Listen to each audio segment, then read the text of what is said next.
how often should you be training? That's what we're going to cover in today's video. There's so much that goes around saying you should be training this amount of time or this amount of time. Today, we're going to go through how often we train, how some of the top Hyrox people train, how often they do, and how other elite athletes train as well. We're going to start off with, and just get this out of the way now, a lot of people are going to think if you're a professional athlete, you're training all the time. And in reality, that's not the case. I thought it was a full-time job.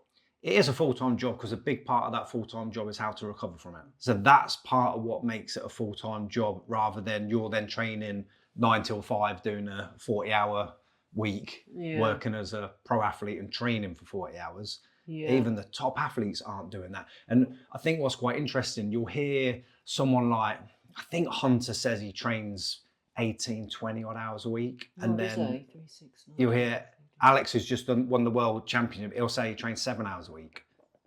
Exactly, because you'll hear that and you think, how can that be right? You have to watch. You'll have to watch the Hyrox Live podcast. He doesn't train as much as a lot of the other athletes, but there's always a backstory to when people say things like this. So I've seen other athletes go, yeah, you don't need to do long runs, you don't need to do any of that. One of the reasons the current Hyrox world champion doesn't do loads of long distance stuff is because he was a very, very high level swimmer. So he spent however many years of his life developing his aerobic base. He might not train as many hours now because he's done all that before. So the hours he put in now is quite different to some other athletes. And even world-class marathon runners might only be training 10 to 13 hours a week. So and you're then thinking, is that all they're doing? So that's like 2 hours a day then? It's still a lot. It's still what they're doing. And then it's then different for short distance runners. World-class 5 to 10K runners are doing between 9 to 12 hours a week. If you're the top cyclists are doing 20 hours plus. So again, it depends on the sport you're doing and the exercise you're doing of what you can put your body through and recover from it. So in Hyrox then, you said Hunter might be doing 3 hours a day, but the guy, Alex, that won it recently said he's only doing 7 hours a week. Yeah. An hour a day potentially. Or having, that's interesting. And what's he do, a teacher? Yeah, but that doesn't mean one's doing right and one's doing wrong. No. It just means that's the different approaches to training. And this is what's really important as well. It comes down to what time you have got to train as well, and how you want to train and how you're going to push yourself. So if Alex's training is now more the high intense stuff, you can't do that for 20 hours a week. No. You just can't do it. You're not going to be recovering from it. You can only train enough of what your body can take in and can recover from, and then adapt. So let's go back then to what we did before Hyrox. Went back in the day where it was all lovely. What did we used to do? Yeah. What did we used to do? We trained 6 days a week, 5 days a week, but steady weights only. Yeah, but again, I've done weights for years and years, so my body can recover from what I'm doing. It's different. It's what you've done beforehand to what you can then do now. So if somebody comes into this and they've got that background of doing loads of running, then you then add on other bits. If you come into this having done no running, and then you go, right, I'm going to try and train 12 hours a week and do 10 hours a week of running, your body's probably going to turn around and go, yeah, no, you're not. Especially if you're coming into it as an older athlete, where you're not as young, so it is a bit harder on the body. But you can still do it. So we started running.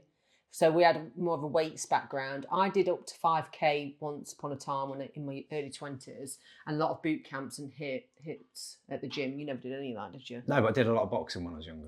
So when we did running, June 2022, I started on 1 kilometre, and by August I did 6 kilometre. And I know this because I've tracked it all on my YouTube channel just to give my, because I like that to see how much I progressed. Then we really upped our running, because we were hoping to do the January 23, we booked it, January 23 Hyrox, but we realised how much running's in it. And we actually got an all right time for us, didn't we, to say we're new to running.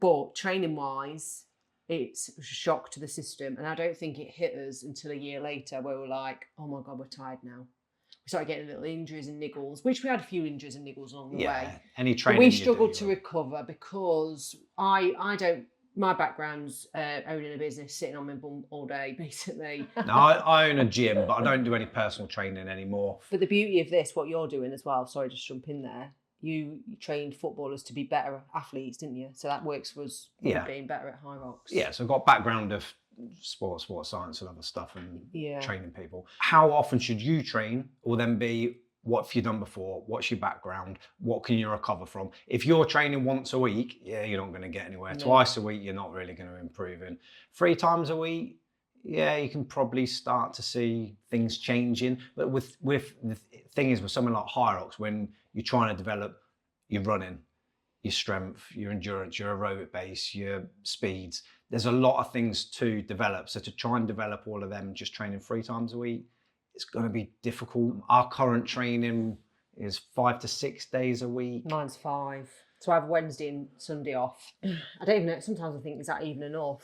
Because we train, an hour to an hour and a half on certain sessions. Most training sessions are an hour. Saturday will be a longer run, which is probably an hour and a half. Yeah, you can fit in more than you think. So like I say, sometimes I've got to be at a meeting for 8:30, 9, and I'll do it early, or I'll go on my lunch and then go back to work, or do it on an not evening, but tea time-ish. We've done that before. I prefer to train early and get it done. You do as well nowadays, don't you? Just because it plays on your mind all day that you've got that session. And you learn a lot doing it. You've got to learn by doing it. You've got to make the mistakes of training too much, too less, too hard. We've learned a lot, haven't we?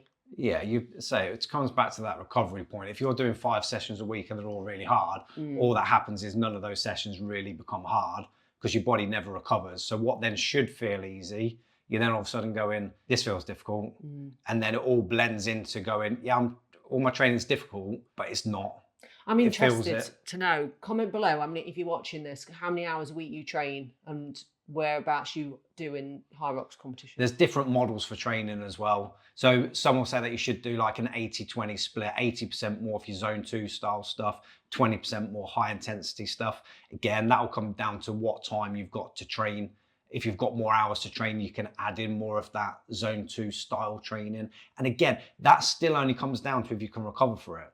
And that's where, if you're doing all your zone 2 stuff as running, you might find that's hard to recover from. And that's why a lot of people will then add in cycling. Yeah, we've done where that. It is that lower, it's not as much impact on your joints, it's not as much impact on your body as full, and you should find you can recover from it more. When you first start though, and I say this, even though when I first start, I don't find cycling easy because it's not something that we've done a lot before. So I'm pedaling thinking my heart rate isn't that high, but my legs are finding this quite tough.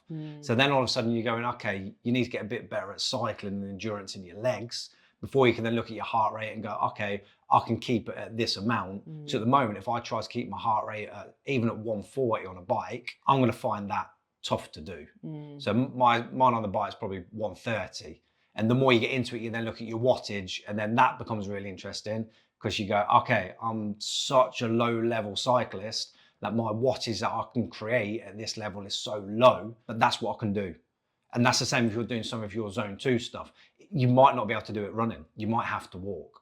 You might have to do it on the treadmill and do it on an incline and walk. Yeah, because I've noticed some people don't like running slow, do they? I hate running slow. I don't mind it. I could trot down the road like an idiot, like a grandma run. I'll do it. So it's trying to make sure that what you do is appropriate to you rather than going, I'm just going to run. And then you go, actually my heart rate's 160.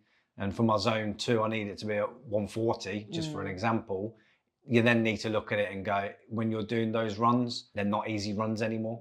They're not zone 2 training. You're not getting from it what you want to be getting from it. You're doing a long run, but what is it you're trying to achieve from that training? So when it comes to planning your training out, look at everything else you've got going on in your life. Make sure you can fit it in with what you're doing. Yeah, you can. Just have to put it in your diary. That's what I do.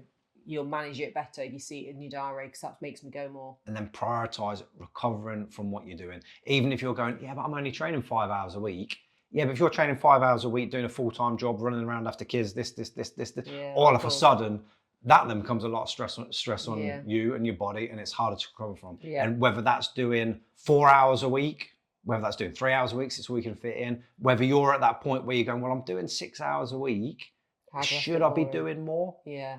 Possibly. Let us know. Possibly you could be doing more, but then that's probably then going to be when you're adding in your lower level cycling, your steadier cycling. Our peak is around 8 to 9 hours, isn't it? We've never gone above that, I don't think. No, I've tried You've and tried it. failed. I've tried everything and failed it a lot, and that's what things are all about. But that's also why we do these videos, so people can learn from our mistakes and what we're doing. Another important thing to add in is to make sure you're adding deload weeks. So if you are training 5 hours a week, 8 hours a week, 10 hours a week, add in weeks where you then reduce that down, fully let your body recover, and then go again. Same when I said about how often those athletes are training, even at the professional level, that's going to change throughout the year. So you might look at this and go, there's no way I know athletes who train 30 hours a week. Yeah, maybe they do at certain points in the year. But overall, the average is back to that. And it will completely depend on the athlete again. So yeah, I hope you found this video interesting. And if you are looking to add more days or hours, just steady, careful with it, don't overdo it. Make sure you get your recovery and make sure you're enjoying your training and that it then doesn't become this is what we're having to do to progress. Or you do get to that point where you go, I don't want to train. I don't want to train. There's your first sign of overtraining. I say that's a separate video that we'll do on another day.